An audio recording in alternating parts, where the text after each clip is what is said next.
탐정의 눈으로 사건을 들여다봅니다. 탐정 손수호. 손수호 변호사 어서 오세요. 예, 어서 오십시오. 네. 예. 오늘 다룰 주제 오징어 게임이에요.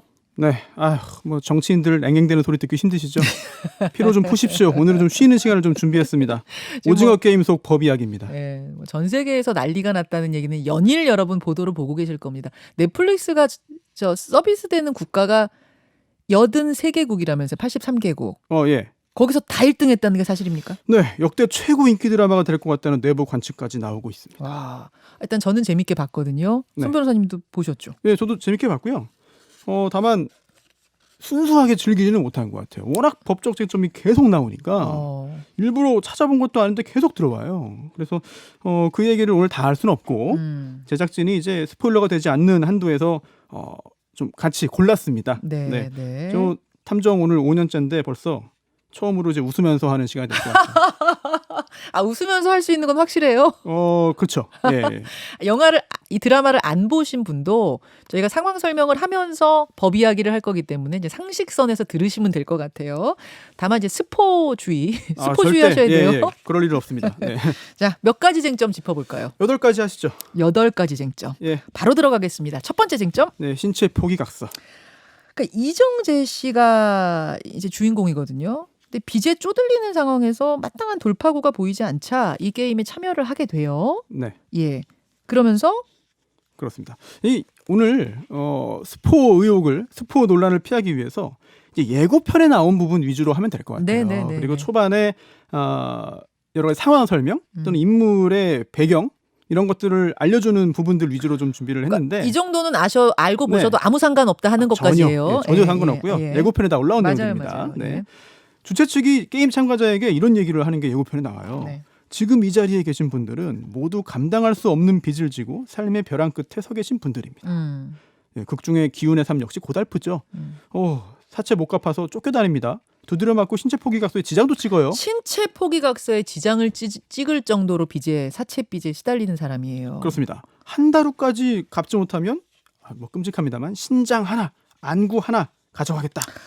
자, 신체 포기각서 이렇게 지장 찍으면 효력이 있는 거예요. 이거는 많은 분들이 아실 거예요. 효력 없습니다. 없어요. 민법 103조예요. 그 선량한 풍속, 기타 사회질서에 위반한 사항을 내용으로 하는 법률행위는 무효로 한다는 규정이 있어요. 그래서 돈 못 갚으면 신체 포기한다는 내용의 계약은 무효입니다. 무효예요. 아무리 지장 아니라 뭘 찍었어도. 그럼요. 네. 화면 잘 보면은 이런 내용도 있어요. 네. 담보물로 설정된 주요 장기에 관한 권리를 넘긴다. 그런데 애초에 사람 장기를 담보로 제공할 수도 없는 거죠. 이것도 효력이 없습니다. 아무리 각서 계약서 작성됐어도 효력이 없는 거죠. 따라서 기우는 그 각서 내용을 따를 의무가 없습니다. 혹시 공증 같은 거를 해도 그래요? 이거 하나만 합니다. 큰 효력이 없고요. 공증한다고 해서 무효인 행위가 갑자기 효력이 생기는 건 아니고요. 그런데 이 극 중에 이 사채업자들 이름이 나와요. 나오죠. 네, 햇빛 금융론이라고. 네. 뭐 좋은 거 갖다 붙였는데. 햇빛 금융론. 네, 애초에 이 사람들은 이제 법을 무시하는 사람들이죠. 네. 뭐 정식 대부업자도 아닌 걸로 보이고. 맞아요. 결국은 뭐 아무리 불법이고 범죄를 하더라도 겁줘서 돈 받아내는 그런 사람들인 거예요.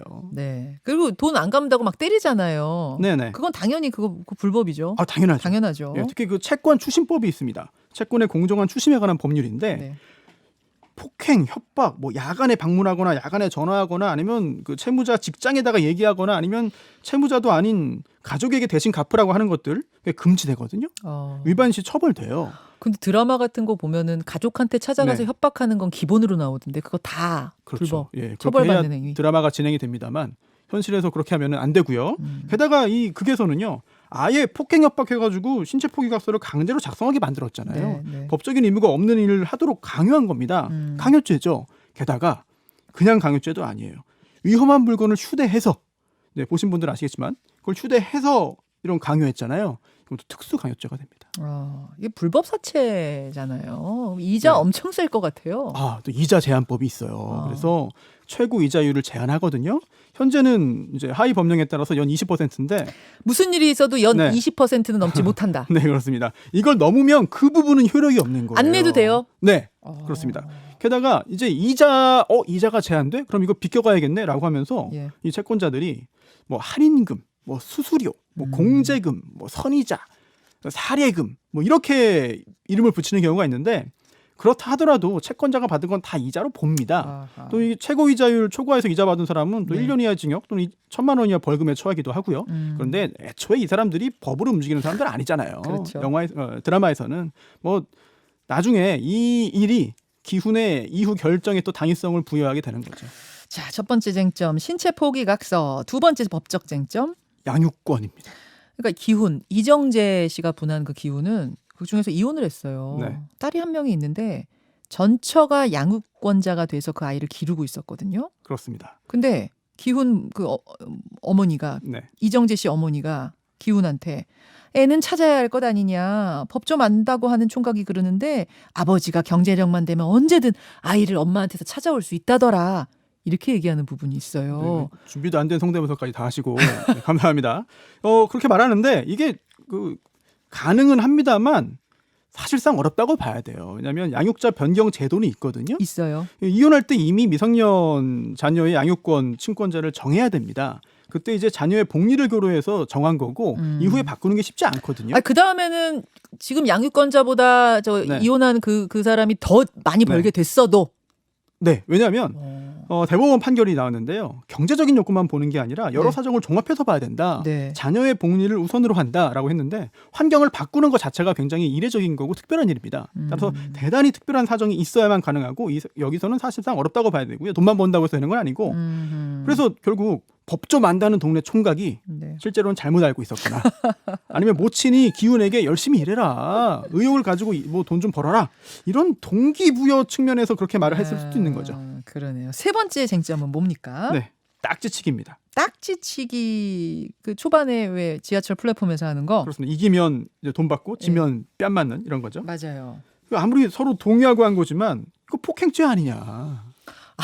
어떻게 생각하세요? 아, 돈을 네. 받거나 뺨을 때리거나 하는 거. 네, 어떻게 생각하세요? 이거 뺨 때리는 건 폭행죄인가요? 전 폭행죄 아닐 것 같은데요. 왜요? 아니 서로 합의해서 네. 했으니까. 그렇습니다. 그쵸? 법적으로 상대방의 승낙이라는 게 있거든요. 네. 그래서 상대방의 동의를 얻어서 승낙하에 한 거기 때문에 아, 질문. 네네. 그러면 상대방이 승낙을 해서 내가 그 사람의 뼈를 부러뜨렸다. 이러면요. 안 되죠. 아, 왜냐하면 승낙했는데도 일단 원래 상대방의 승낙이 있으면 괜찮아요. 네. 그런데 예를 들어 생명. 네, 이거는 안 됩니다. 왜냐하면 상대방이 죽여달라고 부탁해서 내가 죽였어도 촉탁살인죄가 되고요. 상대방이 승낙해서도 승낙살인죄가 되거든요. 생명은 내가 마음대로 처분할 수 없는 거예요. 예, 그럼 그다음 예. 신체. 좀 전에 이야기했잖아요. 신체. 예. 내 몸이니까 내가 마음대로 할 수 있냐? 예. 그것도 아닙니다. 이거는 경우를 나눠서 봐야 되는데요. 네. 사회 상규에 뭐 부합하는 정도라면 문제가 없어요. 아, 뺨 때리는 정도, 뭐 손목 네. 때리는 정도까지는 된다. 네, 근데 뼈를 부러뜨린다? 아니 뭐 손톱을 뽑아간다?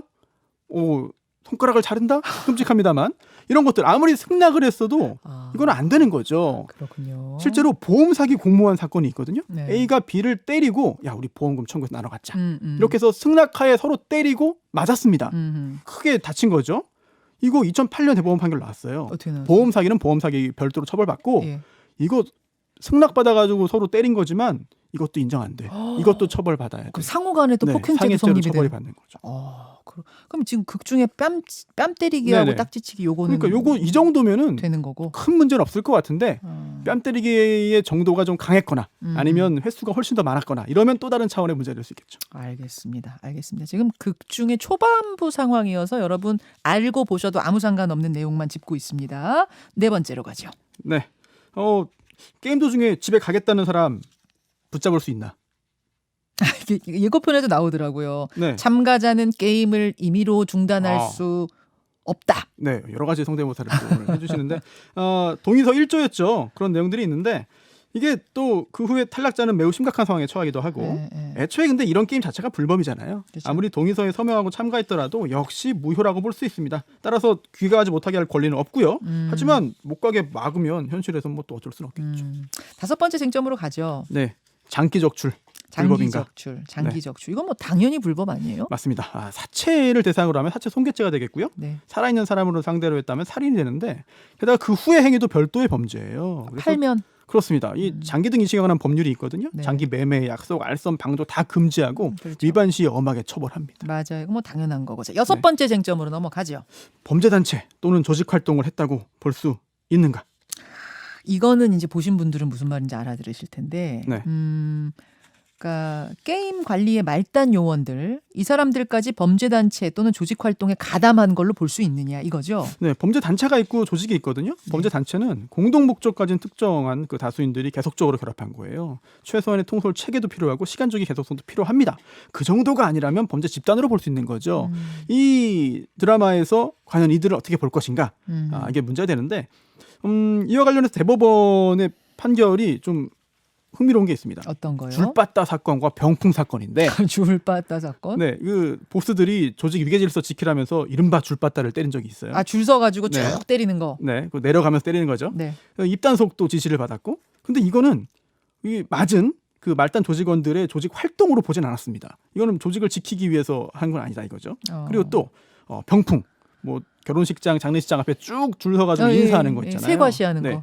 그 활동한 것만으로는 조직 활동이라고 볼 수 없다라는 판결이 나왔고요. 그럼 어떤 걸 조직 활동, 범죄 조직 활동으로 보는 거예요? 어디부터? 다른 조직과 이른바 전쟁을 치르려고 집결해서 대기한 거.